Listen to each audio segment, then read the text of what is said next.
Welcome back. I'm reading Emma, and I'm on the last few chapters. Boy, Janie Austen is leaving us in suspense about what is going to happen with Harriet freaking Smith. We've busted the news to Mr. Woodhouse that Emma and George Knightley are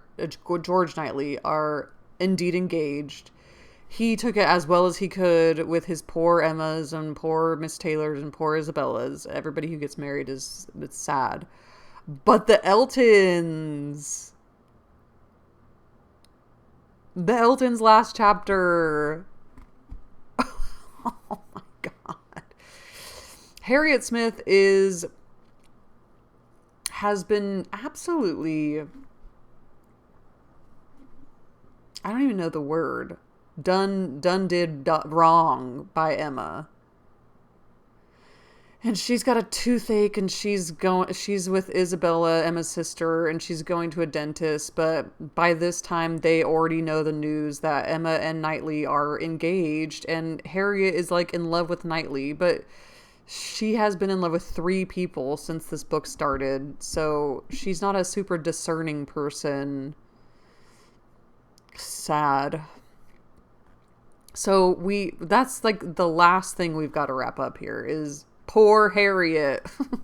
So this is chapter 18, technically chapter 54 of Emma by Jane Austen.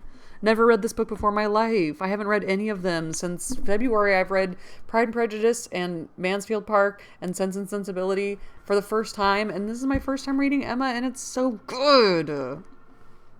Here we go. Time passed on.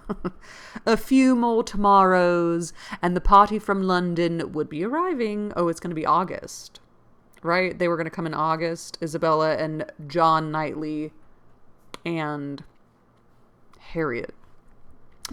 And the party from London would be arriving. It was an alarming change, and Emma was thinking of it one morning as what must bring a great deal to agitate and grieve her when Mr. Knightley came in, and distressing thoughts were put by. After the first chat of pleasure, he was silent, and then in a graver tone began with, "I have something to tell you, Emma. Some news. Good or bad?" said she, quickly looking up in his face. "I do not know which it ought to be called." "Oh, good, I am sure. I see it in your countenance. You are trying not to smile." "I am afraid," said he, composing his I thought it said feathers. It says features. Composing his features. "I am very much afraid, my dear Emma, that you will not smile when you hear it." "Indeed, but why so? I can hardly imagine that anything which pleases or amuses you should not please and amuse me too." "There is one subject," he replied, "I hope but one on which we do not think alike." He paused a moment, again smiling, with his eyes fixed on her face. "Does nothing occur to you? Do not you recollect Harriet Smith?"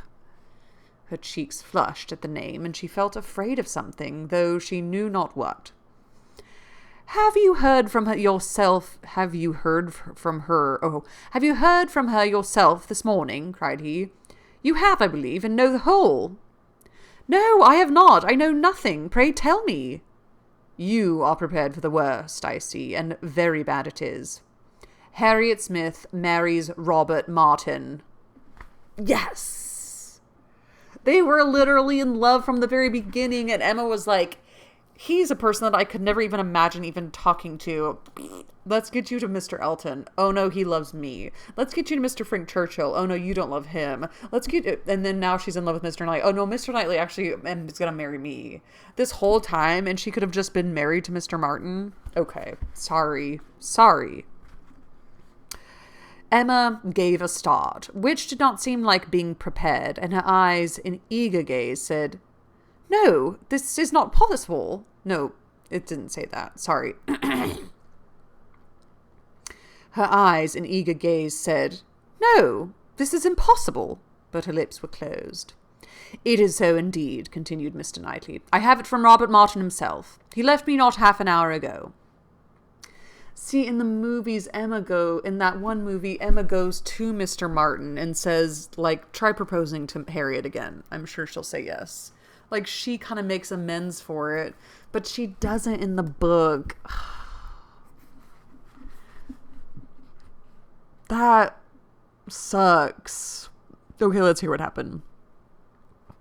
Okay, he left him an hour ago. Okay, she was still looking at him with the most...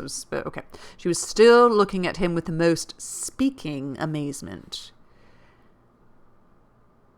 You like it, my Emma, as little as I feared. I wish your opinion were the same, but in mine they will be.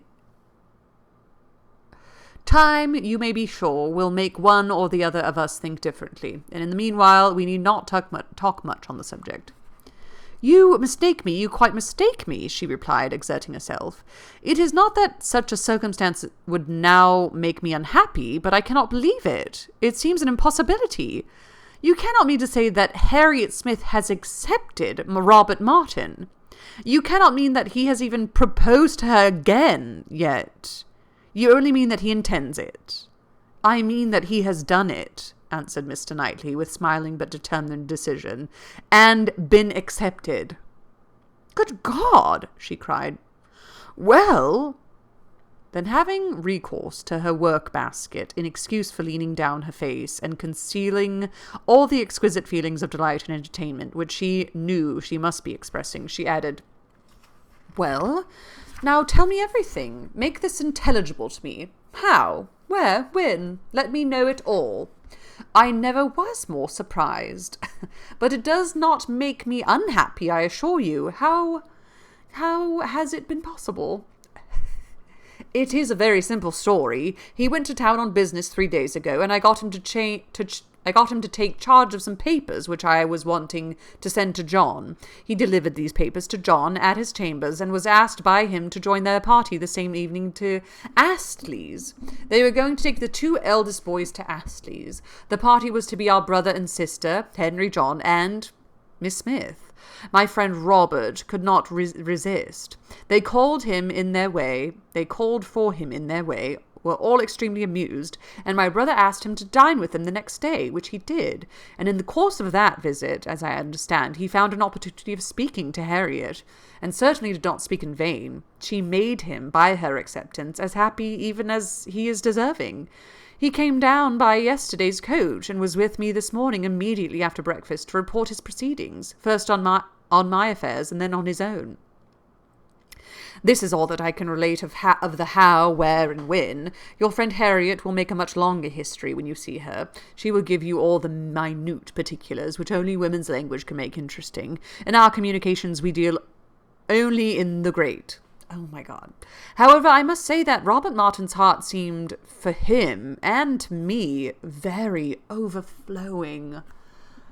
Mr. Knightley, the way he talks. I think he's my favorite hottie boo body from Jane Austen. Except the part where he was in love with a 13-year-old girl. Why does it always have to be like a little creepy? Okay. Overflowing his heart.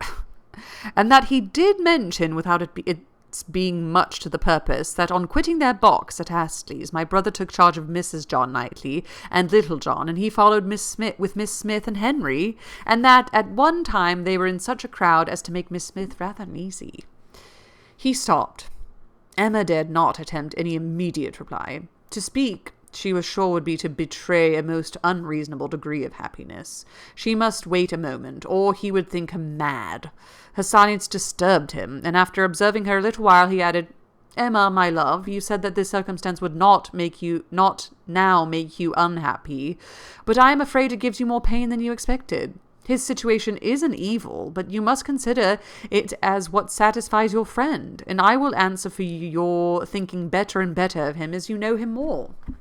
His good sense and good principles would delight you.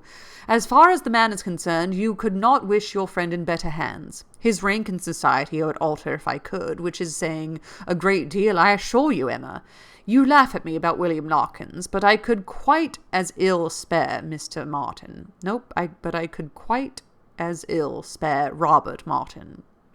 He wanted her to look up and smile, and having now brought herself not to smile too broadly, she did, cheerfully answering, You need not be at any pains to reconcile me to the match. I think Harriet is doing extremely well. Her connections may be worse than his. In respectability of character, there can be no doubt that they are. I have been silent from surprise merely, excessive surprise. You cannot imagine how suddenly it has come on me, how peculiarly unprepared I was, for I had reason to believe her very lately more determined against him, much more than she was before. You ought to know your best friend, replied Mr. Knightley, but I should say she was a good-tempered, soft-hearted girl, not likely to be very, very determined against any young man who told her he loved her. Right. Emma could not help laughing as she answered, Upon my word, I believe you know her quite as well as I do. But, Mr. Knightley, you are perfectly sure that she has absolutely and downright accepted him. I could suppose she might in time, but can she already? Did you not misunderstand him? You were both talking of other things, of business, shows of cattle or new drills, and might not you, in the confusion of so many subjects, mistake him? It was not Harriet's hand that he was certain of, it was the dimensions of some famous ox. Okay, this is my biggest pet peeve of Emma. Like, she does have to really, really, really be convinced a lot of, like, news that it's almost insulting. This is almost insulting. Like, surely you guys were talking about some oxen and not Emma accepting a proposal. That's frustrating. It could be amusing in the moment, but it is frustrating to read over and over again. Okay. The contrast between the countenance and air of Mr. Knightley and Robert Martin was, at this moment, so strong to Emma's feelings, and so strong was the recollection of all that had been so recently passed on Harriet's side, so fresh the sound of those words spoken with such emphasis. No, I hope I know better than to think of Mr. Martin, that she was really expecting the intelligence to prove, in some measure, premature. It could not be otherwise. Do you dare say this? Cried Mr. Knightley. Do you dare Yes, okay. Thank you, Mr. Knightley. Do you dare to suppose me so great a blockhead as not to know what a man is talking of? What do you deserve? Thank you. Oh, I always deserve the best treatment because I never put up with any other, and therefore you must give me a plain, direct answer. And are you quite sure that you understand the terms on which Mr. Martin and Harriet now are? I am quite sure, he replied, speaking very distinctly, that he told me she had accepted him, and that there was no obscurity, why was that so hard to read, and that there was no obscurity, nothing doubtful, in the words he used, and I think I can give you a proof that it must be so. He asked my opinion as to what he was now to do. He knew of no one but Mrs. Godard to whom he could apply for more information of her relations or friends. Could I mention anything more fit to be done, and to go to Mrs. Godard? I assured him that I could not. Then he said he would endeavour to see her in the course of this day. I am perfectly satisfied, replied Emma with the brightest smile, and most sincerely wish them happy. You are materially changed since we talked on the subject before. I hope so, for at that time I was a fool. And I am changed also, for I am now very willing to grant you all Harriet's good qualities. I have taken some pains for your sake, and for Robert Martin's sake, whom I have always had reason to believe as much in love with her as ever, to get acquainted with her. I have often talked to her a good deal. You must have seen that I did. Sometimes, indeed, I have thought you were half suspecting me of pleading poor Martin's cause, which was never the case, but from all my observations, I am convinced of her being an artless, amiable girl, with very good notions, very seriously good principles, and placing her happiness in the affections and utility of domestic life. Much of this I have no doubt she may thank you for. Me? Cried Emma, shaking her head. Ah, poor Harriet. You sound like your dad. She checked herself, however, and submitted quietly to a little more praise than she deserved. Their conversation was soon afterwards closed by the entrance of her father, to speak of the devil. She was not sorry. She wanted to be alone. Her mind was in a state of flutter and wonder, which made it impossible for her to be collected. She was in dancing, singing, exclaiming spirits, until she had moved about and talked to herself and laughed and reflected she could be fit for nothing rational. Good for her. You know what? I just need to go dance this out. Okay. Her father's business was to announce James's being gone out to put the horses to, preparatory to their now daily drive to Randall's, and she had, therefore, an immediate excuse for disappearing. The joy, the gratitude, the exquisite delight of her sensations may be imagined. The sole grievance and alloy thus removed in the prospect of Harriet's welfare, she was really in danger of becoming too happy for security. What had she to wish for? Nothing but to grow more worthy of him whose intentions and judgment had been ever so superior to her own. Nothing but that the lesson of her past folly might teach her humility and circumspection in future. Serious she was, very serious in her thankfulness, and in her resolutions, and yet there was no preventing a laugh, sometimes in the very midst of them. She must laugh at such a close. Such an end of the doleful disappointment of 5 weeks back. Such a heart. Such a Harriet. Such a heart. Such a Harriet. Now there would be pleasure in her returning. Everything would be a pleasure. It would be a great pleasure to know Robert Martin. Wow, she has changed her little tune. Oh my gosh. She was like, I don't even want to talk to Mr. Martin or be in the same society as him. And he seems like a lovely guy, but not for me. And now she wants to know him, and it will be a great pleasure for her to know him. Oh. High in the rank of her most serious and heartfelt felicities was the reflection that all necessity of concealment from Mr. Knightley would soon be over. The disguise, equivocation, mystery, so hateful to her to practice, might soon be over. She could now look forward to giving him that full and perfect confidence which her disposition was most ready to welcome as a duty. In the gayest and happiest spirits she set forward with her father, not always listening, but always agreeing to what he said, and whether in speech or silence, conniving at the comfortable persuasion of his being obliged to go to Randall's every day, or poor Mrs. Weston would be disappointed. They arrived.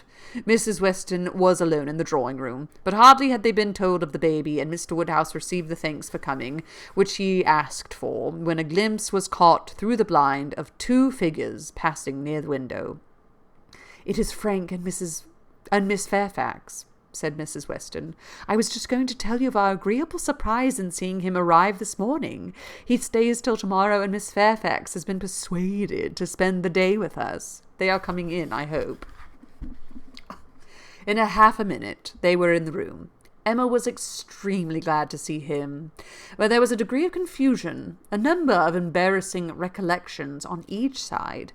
They met readily and smiling, but with a consciousness which at first allowed little to be said, and having all sat down again, there was for some time such a blank in the circle that Emma began to doubt whether the wish now indulged, which she had long felt, of seeing Frank Churchill once more, and of seeing him with Jane, would yield its proportion of pleasure. When Mr. Weston joined the party, however, and when the baby was fetched, there was no longer a want of subject or animation, or of courage and opportunity for Frank Churchill to draw near her and say, "I have to thank you, Miss Woodhouse, for a very kind, forgiving message in one of Mrs. Weston's letters. I hope time has not made you less willing to pardon. I hope you do not retract what you then said." "No, indeed," cried Emma, most happy to begin. "Not in the least. I am particularly glad to see and shake hands with you, and to give you joy in person." He thanked her with all his heart, and continued some time to speak with serious feelings of his gratitude and happiness. "Is not she looking well?" said he, turning his eyes toward Jane. better than she ever used to do. You see how my father and Mrs. Weston dote upon her."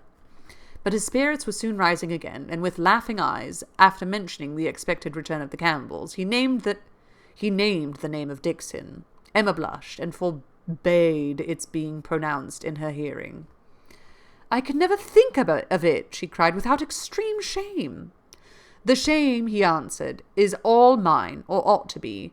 But it is possible that you had no suspicion. I mean of late. Early, I know, you had none." "I never had the smallest, I assure you." "That appears quite wonderful. I was once very near, and I wish I had. It would have been better. But though I was always doing wrong things, they were very bad wrong things, and such as did me no service. It would have been much better transgression had I broken the bond of secrecy and told you everything. It is now worth a regret." "It is not now worth a regret," said Emma.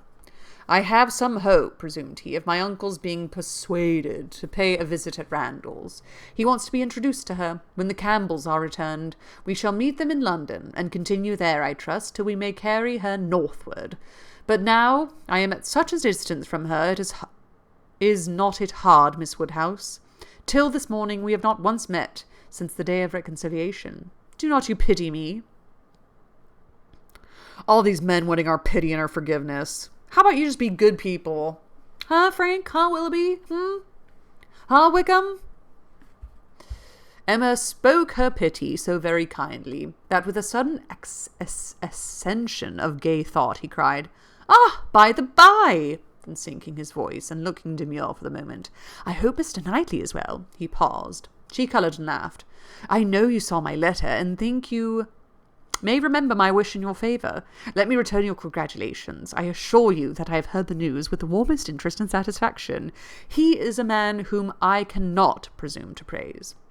Emma was delighted, and only wanted him to go on in the same style, but his mind was the next moment on his own concerns, and with his own Jane, and his next words were, "Did you ever see such a skin, such smoothness, such delicacy, and yet without being actually fair? One cannot call her fair. It is a most uncommon complexion, with her dark eyelashes and hair, a most distinguishing complexion, so peculiarly the lady in it, just colour enough for beauty." "I have always admired her complexion," replied Emma archly, but do not I remember the time when you found fault with her being so pale, when we first began to talk of her. Have you quite forgotten?" "Oh, no, what an impudent dog I was! How could I dare?"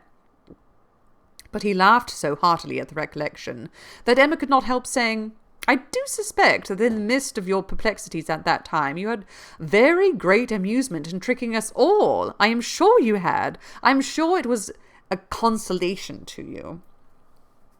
"Oh, no. How can you suspect me of such a thing? I was the most miserable wretch." "Not quite so miserable as to be insensible to mirth. I am sure it was a source of high entertainment to you to feel that you were taking us all in. Perhaps I am readier to suspect, because, to tell you the truth, I think it might have been some amusement to myself in the same situation. I think there is a little likeness between us." He bowed.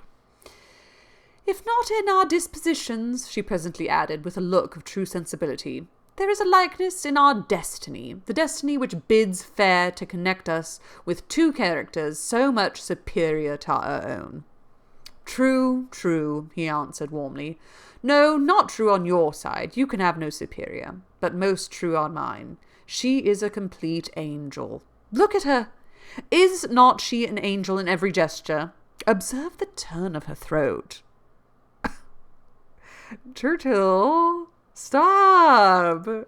Observe her eyes, as she is looking up at my father. You'll be glad to hear," inclining his head and whispering seriously, "that my uncle means to give her all my aunt's jewels. They are to be new set. I am resolved to have some in an ornament for the head. Will not it be beautiful in her dark hair?" "Very beautiful indeed," replied Emma, and she spoke so kindly that he greatly burst out. "How delighted I am to see you again, and to see you in such excellent looks. I would not have missed this meeting for the world. I should certainly have called at Hartfield had you failed to come." That's nice. They're just friends, and it's okay to have a boy as a friend when you're a girl and to have a girl as a friend when you're a boy. And it will work. Frank Churchill and Emma, it is so. Come on, everybody, grow up. The others had been talking of the child. Mrs. Weston giving an account of a little alarm she had been under the evening before from the infant's appearing not quite well. She believed she had been foolish, but it had alarmed her, and she had been within a half a minute of sending for Perry. Perhaps she ought to be ashamed, but Mr. Weston had been almost as uneasy as herself. In 10 minutes, however, the child had been perfectly well again. Whew. This was her history, and particularly interesting it was to Mr. Woodhouse, who commended her very much for thinking of sending for Perry, and only regretted that she had not done it. She should always send for Perry, if the child appeared in the slightest degree disordered, were it only for a moment. She could not be too soon alarmed, nor send for Perry too often. It was a pity, perhaps, that he had not come last night, for though the child seemed well now, very well considering, it would probably have been better if Perry had seen it. I wonder how that works. Do you have to pay every time Perry comes? Or, like, is it a flat rate? Does everybody just pay Perry? Is it like a subscription? How does it work? Because it seems like physicians back in the day did not make a lot of money, so I wonder how it worked. They should have started a subscription thing, these doctors. Frank Churchill caught the name. Perry, said he to Emma, and trying as he spoke to catch Miss Fairfax's eye. My friend Perry, what are they saying about Mr. Perry? Has he been here this morning? And how does he travel now? Has he set up his carriage? Emma soon recollected and understood him, and while she joined in the laugh, it was evident from Jane's countenance that she too was really hearing him, though trying to seem deaf. Such an extraordinary dream of mine, he cried. I can never think of it without laughing. She hears us, Miss Woodhouse. I see it in her cheek, her smile, her vain attempt to frown. Look at her. Do not you see that, at this instant, the very passage of her own letter which sent me the report is passing under the eye. The whole blunder is spread before her, that she can attend to nothing else, though pretending to listen to the others. Jane was forced to smile completely for a moment, and the smile partly remained as she turned towards him and said in a conscious, low yet steady voice, How can you bear such recollections? It's astonishing to me. They will sometimes obtrude, but how can you court them? He said something like, oh, Perry's supposed to get like a new carriage or something, but he said it to Mrs. Weston, and thought for sure that Mrs. Weston put it in a letter. And Frank was like, yeah, you put it in a letter. And she was like, I've never even heard of it. I don't even know what you're talking about. And Mr. Weston was like, we don't know what you're talking about. I don't even know that he's supposed to get a new carriage. But he was recollecting a letter that Jane had sent him. Ooh. He had a great deal to say in return, and very entertainingly, but Emma's feelings were chiefly with Jane in the argument, and on leaving Randalls and falling naturally into comparison of the two men, she felt that pleased as she had been to see Frank Churchill, and really regarding him as she did with friendship, she had never been more sensible of Mr. Knightley's high superiority of character. The happiness of this most happy day received its completion in the animated contemplation of his worth which this comparison produced. Oh my gosh, the last chapter. Okay. We have one more chapter left. Should I just keep reading it? I'm just gonna keep reading. One more chapter left. Chapter. God. Is it 19, I guess? That's 19. Oh my god, is this the last chapter? Oh, there's like 4 more pages. Oh, I'm gonna cry. If Emma had still, at intervals, an anxious feeling for Harriet, a momentary doubt of its being possible for her to be really cured of her attachment to Mr. Knightley, and really be able to accept another man from unbiased inclination, it was not long that she had to suffer from the recurrence of any such uncertainty. A very few days brought the party from London, and she had no sooner an opportunity of being 1 hour alone with Harriet than she became perfectly satisfied, unaccountable as it was, that Robert Martin had thoroughly supplanted Mr. Knightley, and was now forming all her views of happiness. Harriet was a little distressed. Did look a little foolish at first. But having once owned that she had been presumptuous and silly, and self-deceived before, her pain and confusion seemed to die away with the words, and leave her without a care for the past, and with the fullest exultation in the present and future. For, as to her friend's approbation, Emma had instantly removed every fear of that nature, by meeting her with the most unqualified congratulations.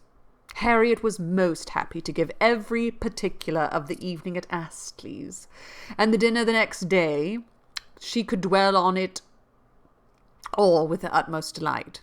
But what did such particulars explain? The fact was that Emma could now acknowledge that Harriet had always liked Robert Martin, and that his continuing to love her had been irresistible. Beyond this, it must never be unintelligible to Emma. The event, however, was most joyful, and every day was giving her fresh reason for thinking so. Harriet's parentage became known. She proved to be the daughter of a tradesman, rich enough to afford her the comfortable maintenance which had never been hers, and decent enough to have always wished for concealment. Such was the blood of gentility which Emma had formerly been so ready to vouch for. It was likely to be as untainted, perhaps, as the blood of many a gentleman. But what a connection had she been preparing for Mr. Knightley? Or for the Churchills? Or even for Mr. Elton? The stain of illegitimacy, unbleached by nobility or wealth, would have been a stain indeed. No objection was raised on the father's side. The young man was treated liberally. It was all as it should be.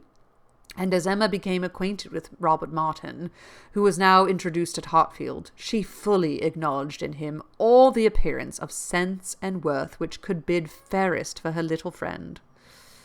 I don't like it that she's still calling her little friend. Like, her little friend. Just your friend. She had no doubt of Harriet's happiness with any good-tempered man, but with him, and in the home he offered, there would be the hope of more of security, stability, and improvement. She would be placed in the midst of those who loved her, and who had better sense than herself, retired enough for safety, and occupied enough for cheerfulness. She would be never led into temptation, nor left for it to find herself out. To find her out. She would be respectable and happy, and Emma admitted her to be the luckiest creature in the world, to have created so steady and preserving an affection in such a man, or, if not quite the luckiest, to yield only to herself. Harriet, necessarily drawn away by her engagements with the Martins, was less and less at Hartfield, which was not to be regretted. The intimacy between her and Emma must sink. Their friendship must change into a calmer sort of goodwill, and fortunately what ought to be, and must be, seemed already beginning, and in the most gradual natural manner. Before the end of September, Emma attended Harriet to church, and saw her hand bestowed on Robert Martin with so complete a satisfaction as no remembrances, even connected with Mr. Elton, as he stood before them, could impair. Perhaps, indeed, at that time she scarcely saw Mr. Elton, but as the clergyman whose blessing at the altar might next fall on herself. Robert Martin and Harriet Smith, the latest couple engaged of the three, were the first to be married. Jane Fairfax had already quitted Highbury, and was restored to the comforts of a beloved home with Campbells. The Mr. Churchills were also in town, and they were only waiting for November. The intermediate month was the one fixed on, as far as they dared, by Emma and Mr. Knightley. They had determined that their marriage ought to be concluded with while John and Isabella was still at Hartfield, to allow them the fortnight's absence in a tour to the seaside, which was the plan. John and Isabella had every other friend were agreed in approving it. But Mr. Woodhouse. How was Mr. Woodhouse to be induced to consent? He, who would never yet allude to their marriage, but as a distant event. Yeah, next year or the year after. When first sounded on the subject, he was so miserable that they were almost hopeless. A second illusion, indeed, gave less pain. He began to think it was to be, and that he could not prevent it. A very promising step of the mind on its way to resignation. Still, however, he was not happy. Nay, he appeared so much otherwise that his daughter's courage failed. She could not bear to see him suffering, to know him fancying himself neglected. And though her understanding almost acquiesced in the assurance of both the Mr. Knightleys, that when once the event were over, his distress would be soon over too, she hesitated. She could not proceed. In this state of suspense, they were befriended, not by any sudden illumination of Mr. Woodhouse's mind, or any wonderful charge of his nervous system, any wonderful change of his nervous system, but by the operation of the same system in another way. Mrs. Weston's poultry house was robbed one night of all her turkeys, evidently by the ingenuity of man. Other poultry yards in the neighbourhood also suffered. Pilfering was housebreaking to Mr. Woodhouse's fears. He was very uneasy, and but for the sense of his son-in-law's protection, would have been under wretched alarm every night of his life. The strength, resolution, and presence of mind of the Mr. Knightleys commanded its fullest dependence, while either of them protected him and his Hartfield was safe. But Mr. John Knightley must be in London again by the end of the first week in November.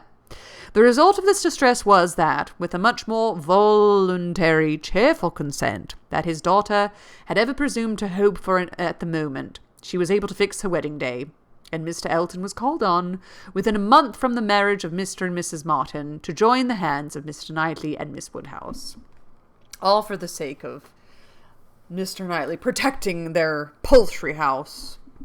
That's interesting. What an interesting thing to add at this is the third to last paragraph of this book. That's fascinating.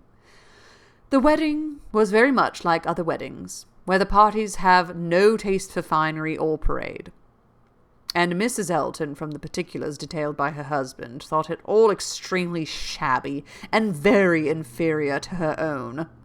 Very little white satin, very few lace veils, a most pitiful business. Selina would stare when she heard of it.